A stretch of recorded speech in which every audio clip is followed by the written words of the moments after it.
भगवान के अवतार रामाए इस जगत में थे, मगर माता पिता सुत राम को वन में पठाए हैं। सदा संसार में सतपुरुष नरतन धर के आए हैं। ये गोस्वामी जी जिनकी आज घर घर में रामायण है, इन्हें भी कौन पहचाना प्राण लेने को आए हैं। ये दुनिया वालों ने कितना कष्ट दिया देखो, ये दुनिया वालों ने कितना कष्ट दिया देखो। विपत सब घट रामायण में ये लिख कर के बताए हैं। सदा संसार में सतपुरुष नरतन धर के आए हैं। वो रावण जाति का ब्राह्मण जो 4 वेदों का पंडित था, वो रावण जाति का ब्राह्मण जो 4 वेदों का पंडित था, न सच्ची राम की मानी युद्ध कर सर गवाए हैं। सदा संसार में सतपुरुष नरतन धर के आए हैं। चलो भाई हो जाओ जल्दी। लोग 16 कला के कृष्ण को अवतार कहते हैं। लोग 16 कला के कृष्ण को अवतार कहते हैं। कंस मामा विरोधी बन के अत्याचार ढाए हैं। तो कंस जरासंध कौरवों ने न मानी बात केसों की, सखायर जुन बेचारे भी नहीं पहचान पाए हैं। तो उनकी हाल क्या होगी जो संतों से मचाए हैं। रसूल आए खुदा के जब मोहम्मद शहर मक्का में, उन्हें सुन के कुनबे वाले ही ये दुश्मन बन सताए हैं। तो छोड़ मक्का मदीना में पना लेना पड़ा उनको। महासंघर्षमय जीवन मोहम्मद ने बिताए हैं। सदा संसार में सतपुरुष नरतन धर के आए हैं। हकीकत माने जानते क्या होता है? हकीकत माने सच्चाई। हकीकत से जुदा मुस्लिम शम्स तब रेज ने देखा। वो हकीकत क्या है बताने पर खाल उनकी खिंचाए हैं। सदा संसार में सतपुरुष नरतन धर के आए हैं। सतगुरु जय गुरुदेव। कण में विराजमान योग प्रवर्तक परम संत परम पूज्य स्वामी जी महाराज मंदिर के प्रांगण के सामने बैठे हुए सभी माताएं बहनें, बच्चे तथा बच्चियों, नौजवान साथियों, पिता के समान सभी वृद्धजन, आप सभी को हमारा सतगुरु जय गुरुदेव प्रणाम। आप एक सरजू की झलक सुन लीजिए। आप बोलेंगे नहीं, हम प्रार्थना के माध्यम से आपको बता रहे हैं। देश वालों नायक संदेशा सुनो, गांव वालों नायक संदेशा सुनो।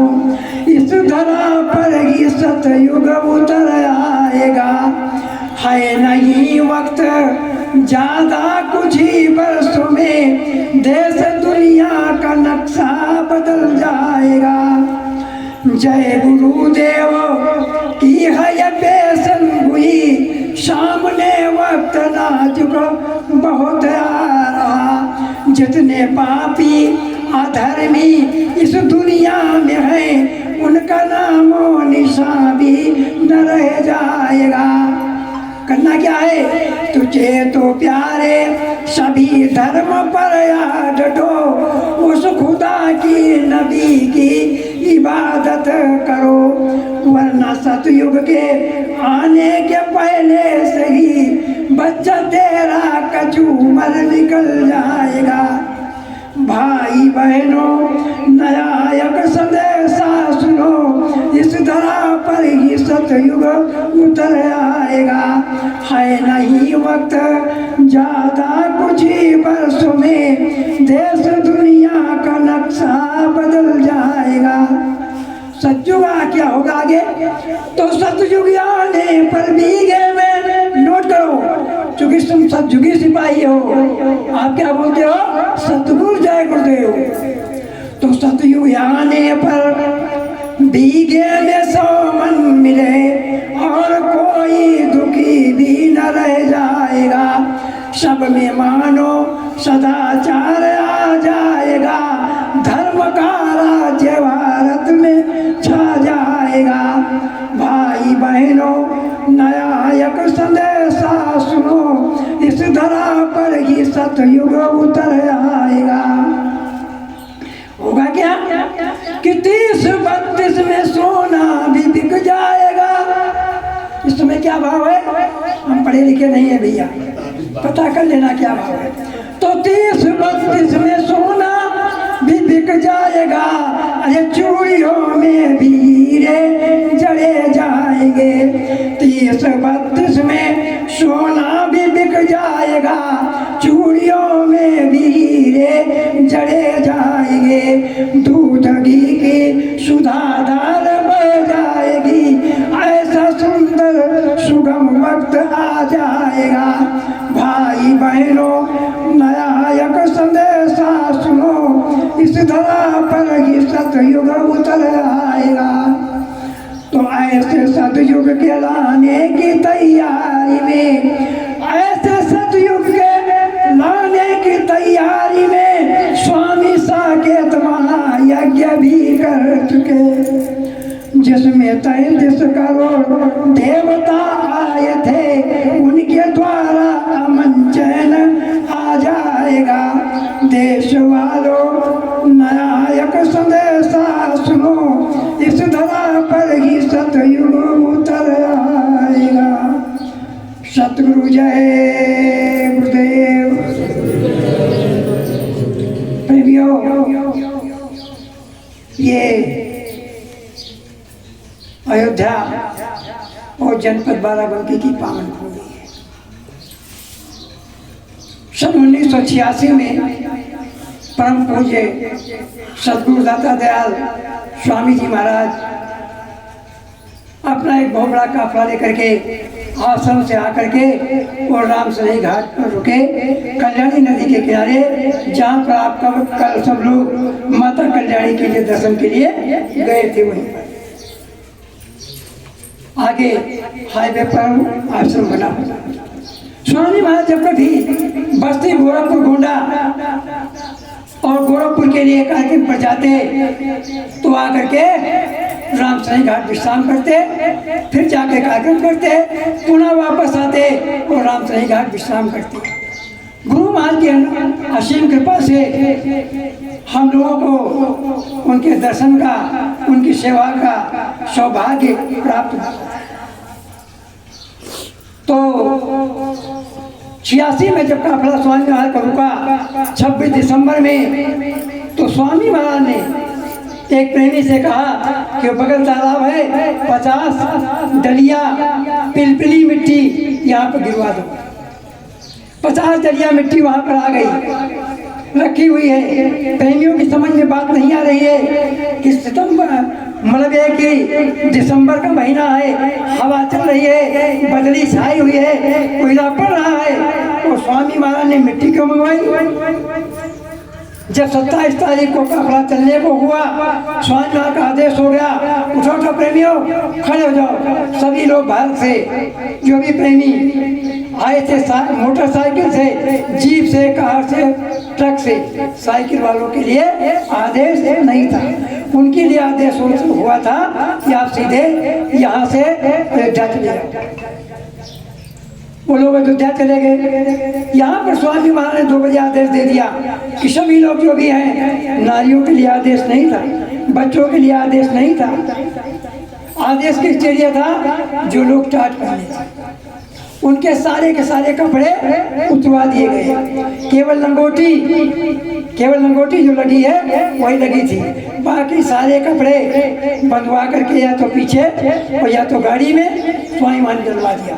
और कहा उठाओ इसमें मिट्टी, ये मिट्टी उठाओ। तो हम आप लोगों जैसे नहीं, हमारे जैसे डरपोक आदमी भैया छूटे डराते थे, बाप रे बाप, अगर छू लेंगे तो लप से लगेगा, क्योंकि जाड़े का महीना है, आग वहाँ है नहीं, हीटर है नहीं, अब वो करंट मार रहा था क्या, वो मिट्टी। लेकिन अभी एक करते क्या, क्योंकि हुक्म स्वामी महाराज का हो रहा है आदेश का, लोगों ने मिट्टी निकाली और यहाँ से लगा करके पूरा ऊपर के नीचे तक मल लिया। स्वामी महाराज खड़े हैं, वो पूरा का पूरा मलवा दिया। मलवाने के बाद में अब आगे आगे स्वामी महाराज चल रहे हैं, पीछे से मोटरसाइकिलें चल रही हैं, हाय तर तर तर तर तर तर तर तर 2-3 कोस के गांव के आदमी पहुंचे कि बाप रे बाप, ये किस महात्मा का काफला है और ये कहाँ से फैक्ट्री खुल गई, ये नया नागा कहाँ से आ गए। अभी तो हमने मथुरा में देखा, काशी में देखा, अयोध्या में देखा, उज्जैन में देखा, ये फैक्ट्री कहाँ से आ गई, ये रातों रात कहाँ से नागा बन गए। ये रामसरही घाट का इतिहास है, ठीक है। इसके बाद में ले गए हनुमानगढ़ी के मंदिर के सामने, लोग खड़े हुए, जहाँ से आप हनुमानगढ़ी के में जाते हो, हनुमान जी का दर्शन करते हो, उनका आशीर्वाद प्राप्त करते हो।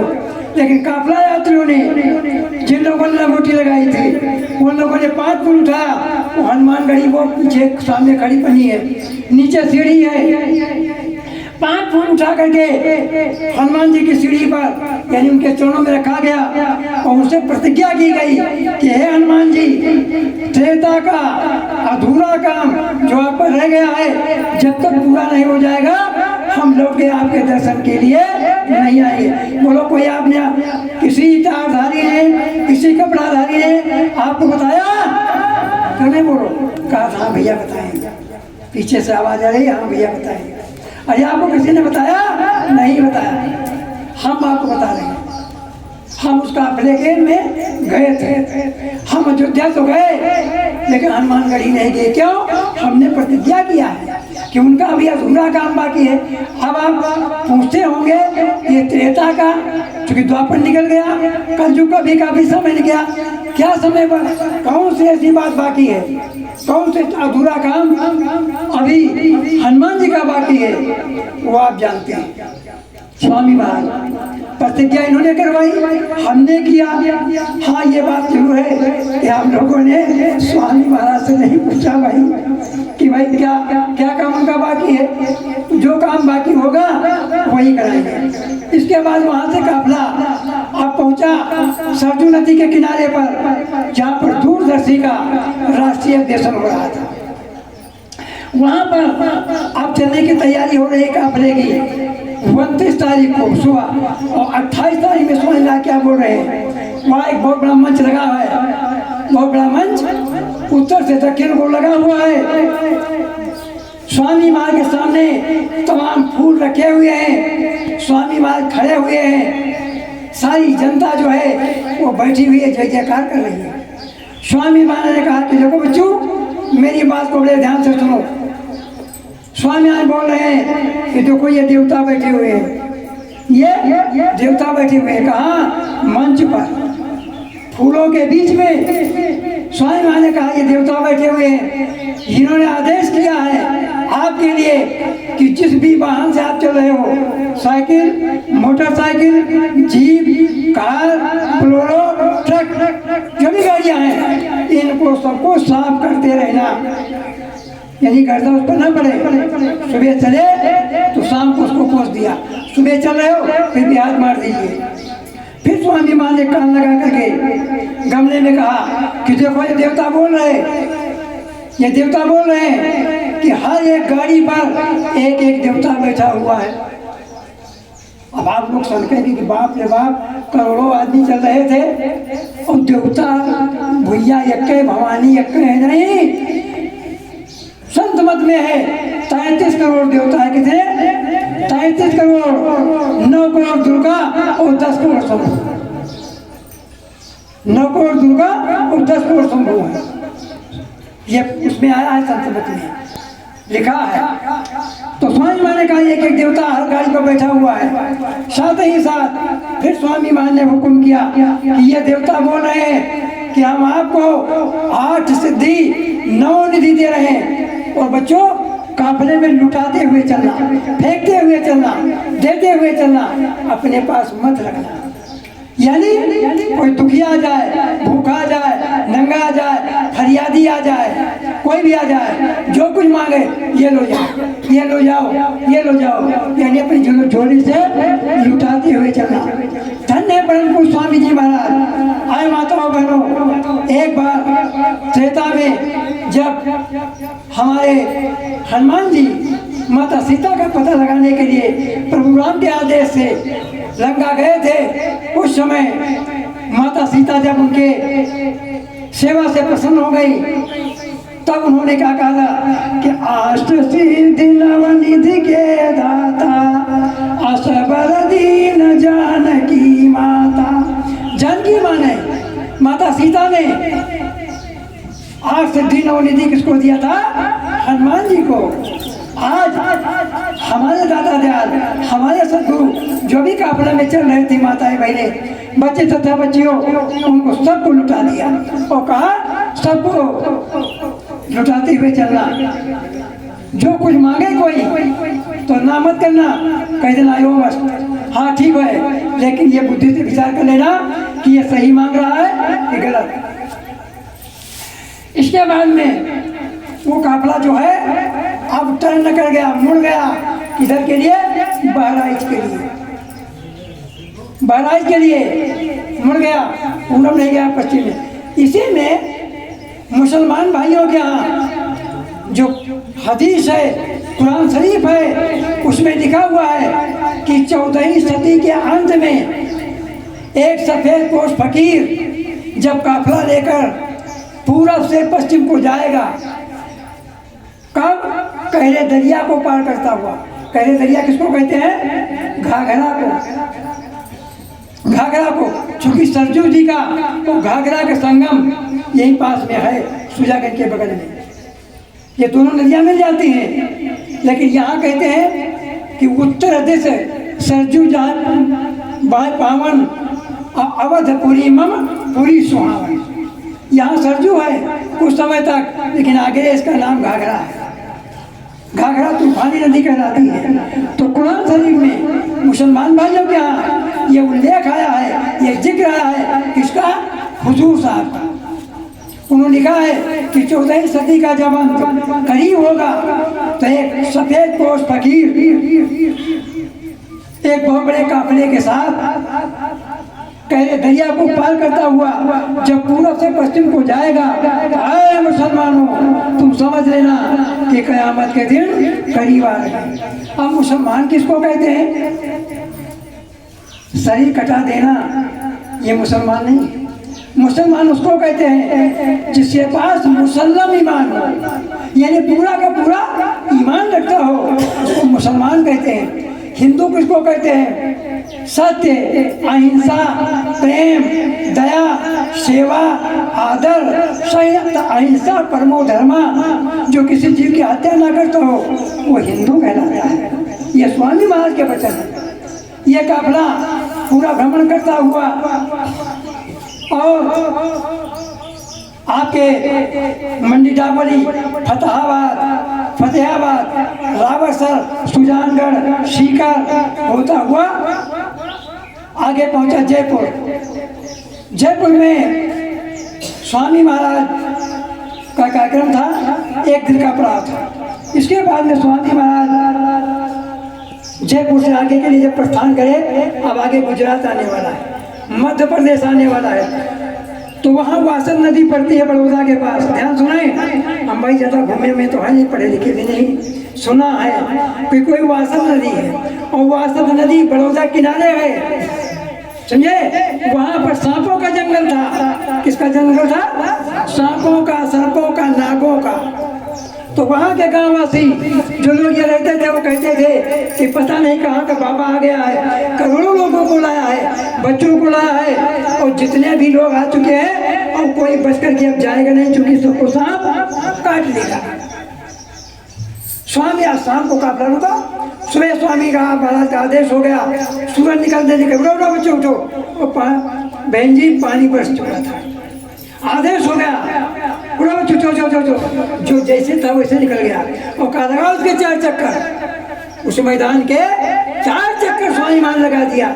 माताएं बहनें साड़ी ब्लाउज पैंट पहने सर पर कि ना किसी को कीचड़ की परवाह है, ना किसी को धूप की परवाह है, ना किसी को धूल की परवाह है। 4 चक्कर लगाए। ओके बका बैठ जाओ, बैठो। स्वामी महाराज ने कहा लेकिन भैया अब आप पूछे कि क्या चक्कर लगाने में आप थे? भैया मैं तो नहीं था, क्योंकि जब परीक्षा घड़ी आती तो बंदा गोल निकल लेता है या वो निकलवा देते हैं, लेकिन वो बंदा जो टहल रहा है पीछे पैंट पे हाथ डाले वो था, वो भी काफिले में गए थे। अच्छा, तो स्वामी महाराज ने क्या सुनील भी थे वहाँ काफिले में, और हम तो चले गए बड़ौदा कई काम के लिए कि स्वामी महाराज ने जिस गाड़ी पर सवारी की थी उसका मतलब ये कि सर्विस कराना था, तो हम सर्विस कराने के लिए कहाँ चले गए? बड़ौदा। तो स्वामी महाराज जंगल में उस चक्कर लगवाया मैदान का और कहा बैठो बैठ जाओ। स्वामी महाराज ने वहाँ पर कहा कि जिसको हमको लाना था ले आए, वो बाकी हमने जयपुर से वापस कर दिया। जयपुर में कोई पहुँचा, दवा पूछ लेंगे, क्यों घर जाना चाहते हो? जाओ। क्या घर जाना चाहते हो? क्या घर जाना चाहते हो? लेकिन हम जब पहुँचे जयपुर में, क्योंकि हमारा एक साथी बड़ा तगड़ा था, बहुत बहादुर था, वो जब तो पीछे कहा भैया आज एक आदमी मर गया, भैया आज एक आदमी का एक्सीडेंट हो गया, भैया आज एक आदमी कमर टूट गई। तो हमने उससे कहा गाड़ी हम चलाते हैं, तुम पीछे बैठे हो, क्या हमको दिखाई नहीं पड़ता है? और प्रांत से और जिले के लोग सब हमको जानते हैं, हमको नहीं मालूम है, लेकिन उसकी सवार थी दूर कि घर चले गए। अम्मा ने बुलाया, धर्मपत्नी ने बुलाया, वो कौन जा रहा था पीछे। अब ये कि 60 आदमियों का मूर्खों का सरदार हमको बना दिया गया, बुद्धिमानों का नहीं मूर्खों का सरदार बना दिया गया। और ये कहा कि भाई आप स्वामी महाराज से पूछ लीजिए, हम लोग जो सब जो है अब आपके साथ निकल चलेंगे। अब आप सोचेंगे कि एक से खक्का, एक से पढ़े लिखे, एक से बुद्धिमान वहाँ थे, हमको क्यों चुना? वो जानते थे कि अगर ये आदमी साथ में रहेगा, कहाँ जयपुर से आना काहे से मोटरसाइकिल से, तो ये बताते चलेंगे कहाँ रुकना है, कहाँ चलना है, किधर से जाना है। कोई रास्ते मिल गया तो बात ये करेंगे हम उनसे तो आदमी पीछे रहेंगे। कोई बात नहीं, हमने विचार किया नहीं, सीधे साधे आदमी भैया बोरा वाले और जिन्होंने बोरा पहना था उनके सामने खड़े हो गए। जब खड़े हो गए, स्वामी महाराज की बहुत बड़ी लाइन थी और हमने कहा स्वामी जी, स्वामी महाराज काला चश्मा लगाए हुए और सबको दर्शन दे रहे थे। हमसे पूछा क्या बात है? हमने सोचा कि अभी भैया गए थे, हाँ क्या बात घर जाना चाहते हो? हम सोचा कि वही फाइल में हम लोग फाइल लग जाएगी और मोहर लग जाएगी, हाँ जाओ। लेकिन जैसे हमने कागज रखा तैसे वो पूछ पड़े क्या बात है? हमने कहा सरकार घर जाना चाहते हैं। कहा किस चीज़ से आए? तो हम भैया झूठ बोल गए इनके सामने, साफ बोलते हैं। हम कहा मान लेंगे कि किसी गाड़ी से आए होंगे भैया। तो जब हम स्वामी महाराज से कहा कि सरकार घर जाना चाहते हैं, कहा किस चीज़ से आए थे? तो हमने कहा सरकार गाड़ी से। कहा किस गाड़ी से? अब हम सतर्क हो गए भाई। हमने कहा सरकार टीवीएस से, मोपेड से। बहुत पागल आदमी हो, बेवकूफ़ आदमी हो क्या? पूरे काफिले में चलो। हे भैया हमको यहाँ से लेके करंट लग गया बिजली का, आशीर्वाद मिल गया। हाय मेरे प्यारे भाइयों बहनों, रामसरी घाट के जो भी प्रेमी गए थे काफले में और बिल्कुल नई मोटरसाइकिल खरीदी, कभी स्टार्ट भी नहीं किया था, उनको खरोच तक का नहीं आई काफले में। 14 व्रतों को तोड़ा था 80 दिवसीय। इसके बाद में स्वामी महाराज ले गए और उसमें से 3 आदमी चले आए थे बिना बताए। रास्ते में मोटरसाइकिल जल गई, घर में बीमार पड़ गए और 3 महीने के अंदर चले गए। समझे? तो साधु अवज्ञा कर फल ऐसा और जरे नगर अनाथ कर ऐसा। यही काफला चलता चलता चलता जाकर के जब पूना पहुंचा, अहमदनगर से पूना, जब पूना पहुंचा तो वहां पर एक आदमी स्वामी महाराज की बाट जोड़ रहा था। इनकी बाट जोड़ रहा था। क्यों जोड़ रहा था? 23 साल पहले वो अपना काजू का बाग बेचना चाहता था। किसका बाग बेचना चाहता? बोलो भाई, बंगेराम भाई। काजू का बाग, बहुत बड़ी बाग थी। रात में एक सफेद वस्त्रधारी महात्मा आए, उन्होंने कहा बाग मत बेचना। कहा क्यों सरकार? कहा इसलिए कि एक बहुत बड़े महात्मा यहाँ काफला लेकर के आएंगे तो रुकेंगे। तो कहा सरकार अगर आपकी इच्छा हो तो जमीन ना बेचे तो बाग ही बेच दे। अरे कहा भाई उसी की सहायता तो रुकेंगे। अब 1 साल बीता, 2 साल बीता, 3 बीता, 20 बीता, अब 23वां साल लग गया। अचानक स्वामी आज तो पढ़ाओ अलग पड़ा हुआ था, लेकिन स्वामी महाराज ने कहा अनाउंसमेंट करा दिया कि कोई भी काफला यात्री आगे नहीं जाएगा। पहले स्वामी महाराज जाएंगे, फिर आप लोग पीछे चलेंगे। तो आगे आगे स्वामी महाराज की गाड़ी और ले जाकर काजू के बाग में पड़ाव डाल दिया। जब उस शेर को पता चला कि तुम्हारे बाग पर कोई किसी का कब्जा हो गया, और लाखों आदमी आकर के वहाँ घेर लिए। वो आया अपनी कार से उस समय, तो देखा अरे बाप रे बाप, यहाँ तो करोड़ों आदमी, नर नारी, बच्चे बच्चियाँ, दुकानें लगी हुई हैं, झंडे लहरा रहे हैं। पूछा भाई ये लोग कहाँ से आए, ये कौन है? तो कहा उत्तर प्रदेश के ये बहुत पहुँचे हुए महात्मा आए। अब उसका दिमाग पीछे गया 23 साल पहले। तो कहा भाई महात्मा जी कहाँ हैं? तो कहा क्या बात है?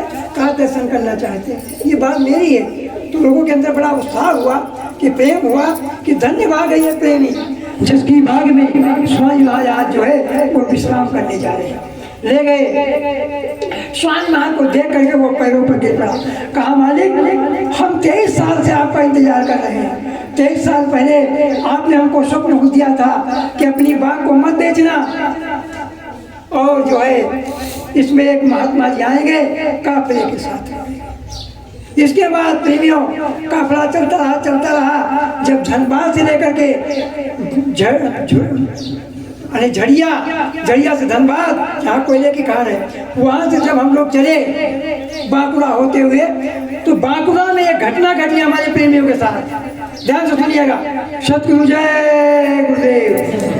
इतना हुए तो एक प्रेमी काफले से बिछुड़ गया, चूंकि वो काफला भूल गया था और काफले का तारतम्य जो है वो टूट गया। एक आदमी से उसने पूछा कि भैया बंगाल में कि हमारा काफला इधर से गया है? तो कहा हाँ गया तो है। तो एक आदमी जो खड़ा था वो पान की गुमटी पर, उसने कहा क्या भैया बता दें? कहा हाँ भैया बता दो। तो वो कहा अच्छा हमको ले चलो। नई गाड़ी थी प्रेमी की, मोटरसाइकिल, पीछे कोई बैठा नहीं था, उस पर उसने बैठा दिया पीछे। और वो शीशे से क्या देख रहा है कि उसने पीछे से करौली निकाली। करौली जानते हो क्या होता है? बड़ा वाला चाकू, बड़ा वाला चाकू कि आगे चलने के जब सुनसान देखे तो पीछे से इसके खोस दे। किसको? काफला यात्री को। वो ये सड़क पर गिर जाएगा तो हम गाड़ी लेकर के चले जाएंगे। क्योंकि ये उत्तर प्रदेश के हैं, ये उत्तर प्रदेश के हैं और हम बंगाल के हैं, हमको कौन जानेगा? धन्य है दाता दयाल। अरे इनसे बच सकते हो। आगे चले गाड़ी को, वो तो अब उसने समझ लिया कि स्वामी महाराज हम तो गए। क्योंकि करौली निकल चुकी है और वो बंदा कस के पकड़ा था, आगे था ब्रेकर, उसने ब्रेकर को ध्यान नहीं दिया, चालक ने धड़ से गाड़ी ऐसे घुटी, वो पीछे गिरा। कौन? वो करौली निकालने वाला, और घाट से उसी के अंदर घुस गई। उसी जो करौली मारना चाहता था उसी का करौली घुस गई। इसने मुड़ करके देखा काफला यात्री है तो करौली घुस चुकी थी। तब तक और मोटरसाइकिल को स्टार्ट किया, आगे बढ़ा, थोड़ी देर पर देखा कि वो काफला यात्री जा रहे हैं, वो जा रहे हैं, अपने काफले में मिल गया। तो कहने का मतलब था हमारे यह है कि स्वामी महाराज ने कहा था कि हर एक गाड़ी के ऊपर एक एक देवता बैठा हो। बोलो देवता ने कमाल किया कि नहीं किया? जान बचाई कि नहीं बचाई? ये अब यहाँ से हम चलते हैं झरिया से धनबाद, तो धनबाद में फिर गुरु महाराज का आदेश हो गया, कोई भी काफला यात्री आगे नहीं जाएगा।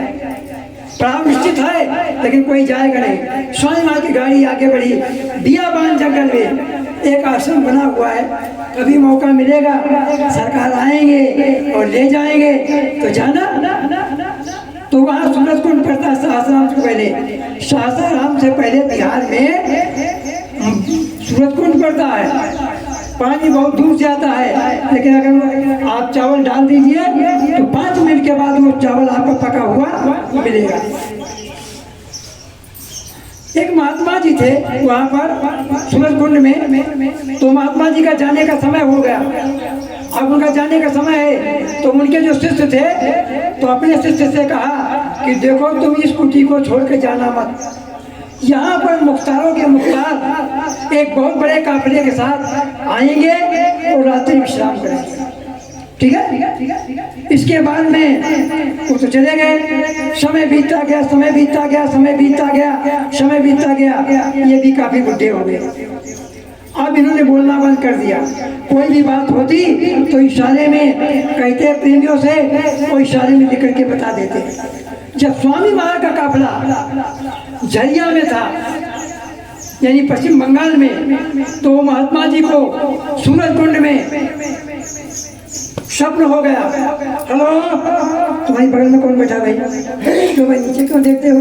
वहाँ कोई सोना न गड़ा है क्या? हमारी निगाह सब पर है। तो कुल मिलाकर यह है कि स्वामी महाराज ने स्वप्न दे दिया उन बाबा को कि बच्चों मैं आ रहा हूँ और यह है इसका प्रचार कर दो। महात्मा बड़े खुश हुए, ऐसे बुलाया तो लोगों ने सोचा कि आज बाबा जी बड़े खुश हैं, क्या बात है, बड़ी दया हो गई। और आज बड़े बहुत सालों के बाद आज इनमें नई चेतना जग रही है, बड़े प्रफुल्लित हैं। वो तत्काल आए, महाराज हैं लाए लोग, तो अपनी भाषा में उन्होंने कहा कि मुख्तारों के मुख्तार एक बहुत बड़े हुजूम के साथ, काफिला नहीं का हुजूम के साथ आने वाले हैं, तैयारी कर दो और जाकर के लोगों को बता दो। अब ये लोगों ने अपने हिसाब से पूरे इलाके में प्रचार कर दिया, लोग तैयार हो गए, साफ सफाई होने लगी। और तब तक स्वामी महाराज का काफिला आगे स्वामी महाराज और पीछे गाड़ियों पर गाड़ी इलाके के लोग दंग रहे कि बाप रे बाप, ये कहाँ के बाबा हैं? तो इनके पास स्त्री हैं, बच्चे हैं, छोटे छोटे नन्हे बच्चे हैं, बड़े बूढ़े, हर प्रकार की गाड़ी। ये कहाँ के महात्मा है? शाम तक 10 किलोमीटर की एरिया में स्वामी महाराज का प्रापण किया, स्वामी महाराज पहुंच गया। अब हम वहाँ बैठे हुए थे, तब तक 2 आदमी एक कंधे को पकड़े हुए इधर, एक कंधा पकड़े हुए इधर, एक आदमी सहयोग देगा उनको, और बाबा जी को टेका करके धीरे धीरे धीरे लोग जो है स्वामी महाराज के प्रसाद पास ले जाने लगे। हमने पूछा भाई ये क्या बात है, बीमार है क्या? अरे कहा नहीं भैया गुप्ता जी, ये इनको मतलब स्वामी महाराज ने आदेश दिया था, स्वप्न में हुक्म दिया था कि मैं आने वाला हूँ, तो यहीं के ये महात्मा ले जाकर के जब उनके चरणों में स्वामी महाराज के रखा, तो स्वामी महाराज ने जब सर पर हाथ रखा तो बाबा रोने कि मालिक हमारे गुरु महाराज ने कैसे, जैसे मतंग ऋषि ने माता सबरी से कहा था कि बेटी इस कुटी को छोड़ना मत, इसी रास्ते से एक दिन मर्यादा पुरुषोत्तम राम आएंगे वो यहाँ पर विश्राम करेंगे, आपको दर्शन देंगे, फिर आपके कहने के अनुसार आगे जाएंगे।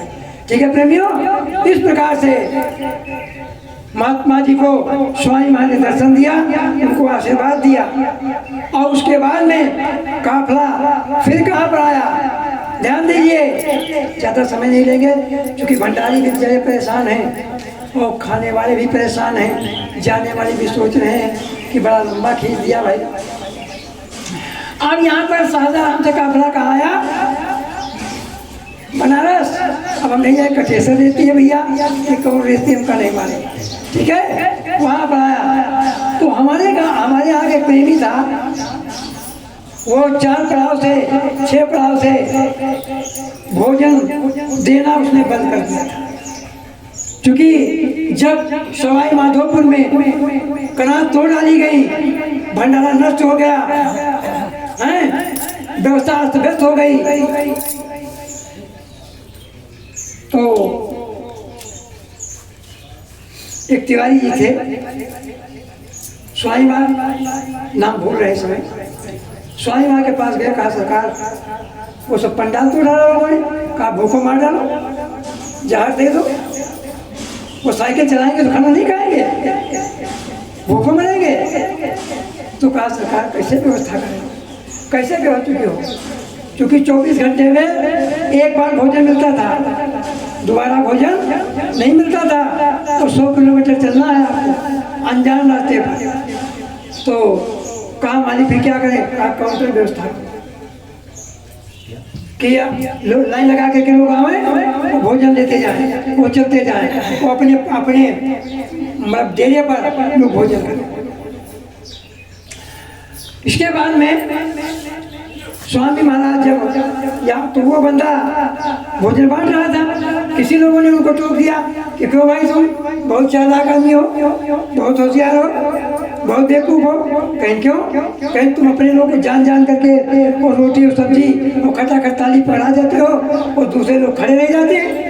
कहा भैया ऐसी बात तो नहीं, जो लाइन में लोग आते हैं हम सबको देते। कहा नहीं, हमने देखा है कि तुम जान करके अपने लोगों को देते हो, बाकी लोगों को देर में देते हो। उसके मन में ठेस लग गई कि हम भोजन अब देने नहीं जाएंगे, भोजन बांटने के लिए नहीं जाएंगे। समझ लो भंडारियों क्या मामला है, हम तुम्हीं को सुना रहे हैं। ठेस लग गई उनको, हम भोजन बांटने नहीं जाएंगे।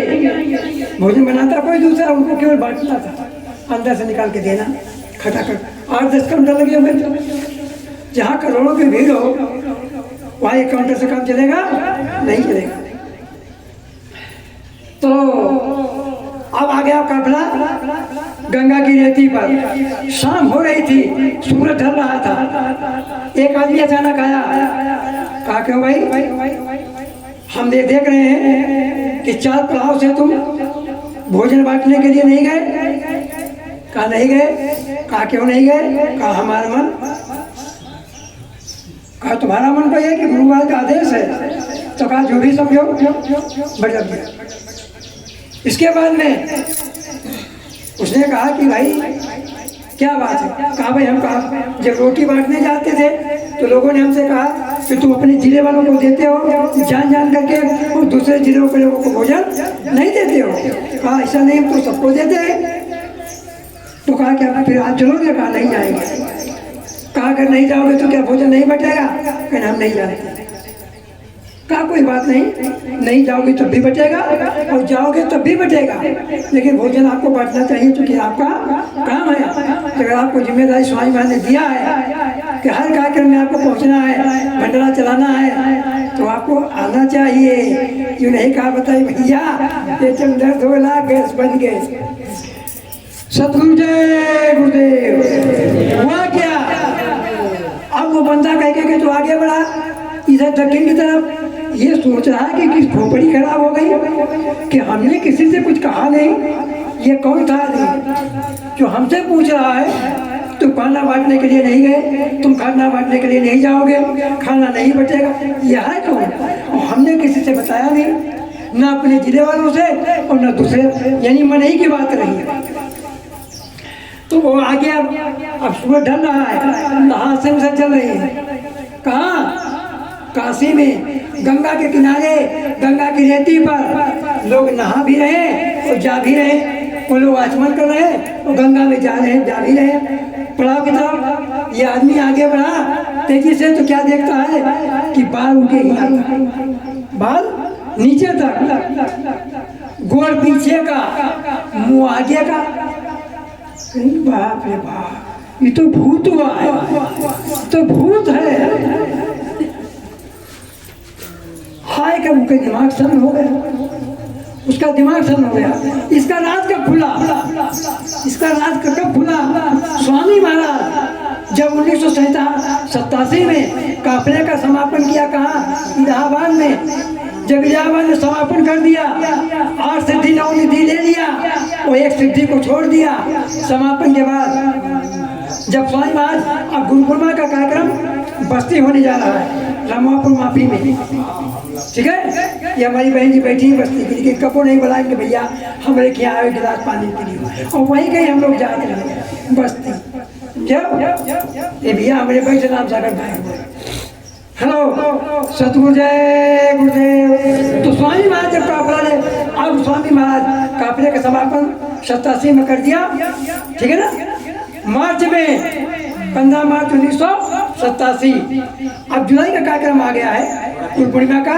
स्वामी महाराज गोरखपुर यहाँ बस्ती जा रहे हैं, रामसरी घाट आके रुके, आम की बाग है।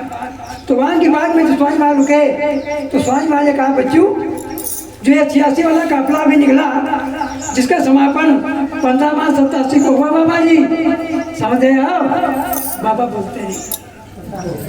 तो कुल मिलाकर के यह है, स्वामी महाराज ने कहा, आए प्रेमियों, आए बच्चों, काफले में सबसे आगे भूत चलते थे। भूत क्या चलते थे?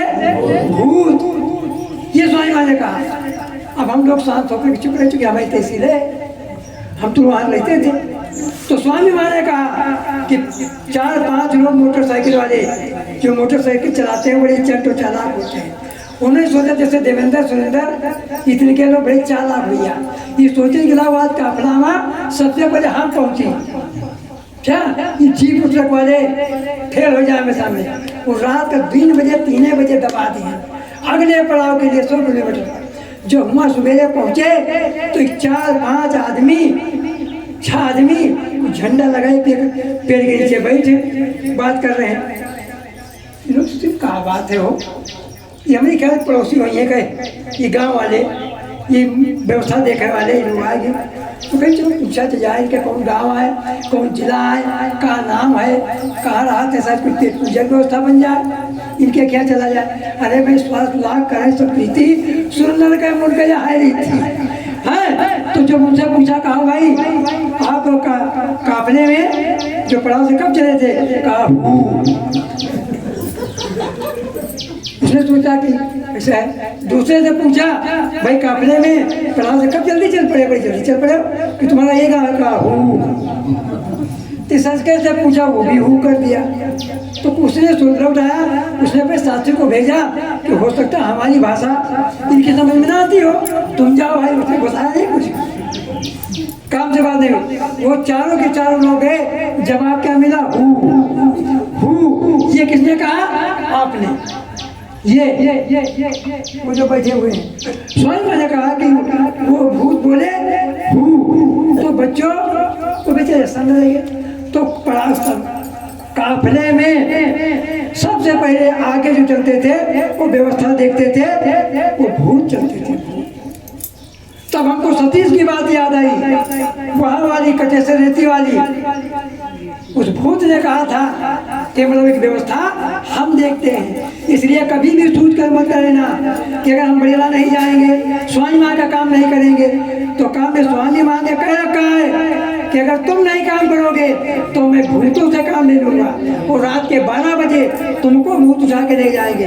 चलो इसका हमको करना है, और नहीं जाओगे तो क्या होगा तुम जानो, भूत जाने, ये जाने। समझ गए? तो कुल मिला के आगे का समय इस तरीके आ रहा है प्रेमियों। तो हमारा कहने का मतलब है कि समय बिल्कुल नजदीक आ रहा है। तीसरा साकेत वहाँ एक हो चुका है, चौथा होने वाला है। अब एक बात और है 2 मिनट के लिए। एक बार की बात है, सन 82 में सबसे पहले हम लोग आश्रम गए थे, बच्चे भी थे, इनकी माँ भी थी। वहीं पर स्वामी महाराज ने कहा, बिल्कुल इतने लोग शायद रहे होंगे, बस ज़्यादा लोग नहीं, मंदिर नहीं बना था, नींव भरी गई थी बस। तो स्वामी महाराज ने कहा कि बच्चों, जिस प्रकार से मिलिट्री में जब भर्ती होती है तो एक ग्राउंड होता है, ग्राउंड में लोगों को बुला लिया जाता है। उसके बाद में मिलिट्री वालों क्या है कि नपना लगता है, जो नाव के अंदर आ जाते हैं उनको रख लिया जाता है, बाकी सबको छोड़ दिया जाता है। ठीक उसी प्रकार से महात्माओं के यहाँ पहले भर्ती होती है और जो नाव के अंदर आते हैं उनको रख लिया जाता है, बाकी सबको छोड़ दिया जाता है। तो इस समय नाव तो लग चुकी। कोई कहता कि नापने वाला चला गया तो भर्ती कौन करेगा? जब नापने वाला चला गया, भर्ती वाला चला गया, भर्ती कौन करेगा?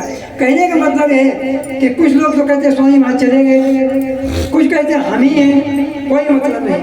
लेकिन स्वामी महाराज आएंगे, अपना काम करेंगे। वहीं पर स्वामी महाराज ने कहा था कि बच्चों, अगला जो चौथा महायज्ञ होगा उसमें 10 करोड़ नर नारी उपस्थित रहेंगे, चाहे जमीन से आवे चाहे आसमान से आवे।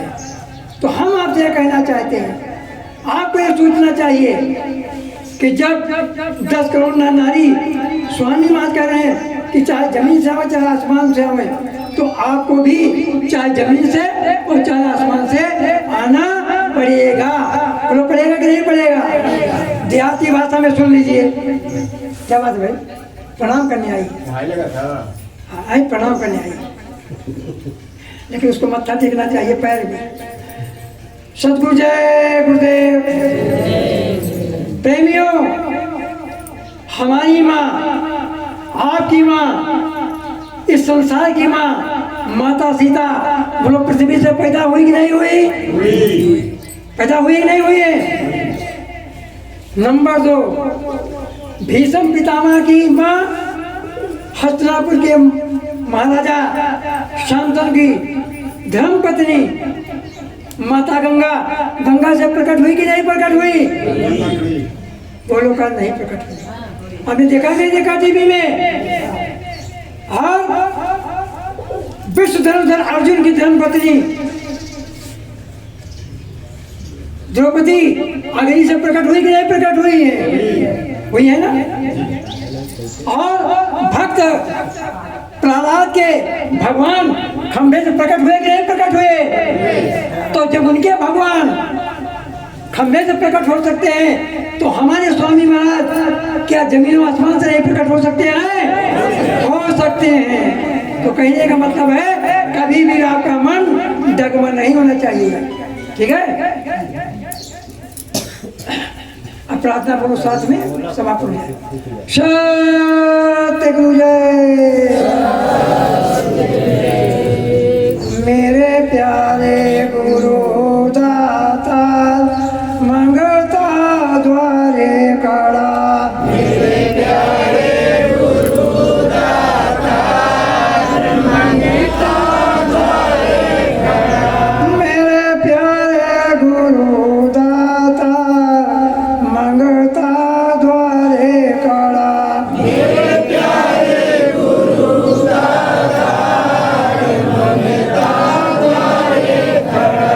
मैं रोगा पुकार पुकार मेघर कर देखो जरा, मेरा पुकार पुकार मेघर कर देखो जरा। हमें दीजिए भक्ति दान, काल दुख बहुत दिया, हमें दीजिए भक्ति दान, काल दुख बहुत दिया। मेरे तरफ उठी गिया मान, दरस को तरस रहा, मेरे तरफ उठी गिया मान, दरस को तरस रहा। बरसाओ दया पार, तन मन को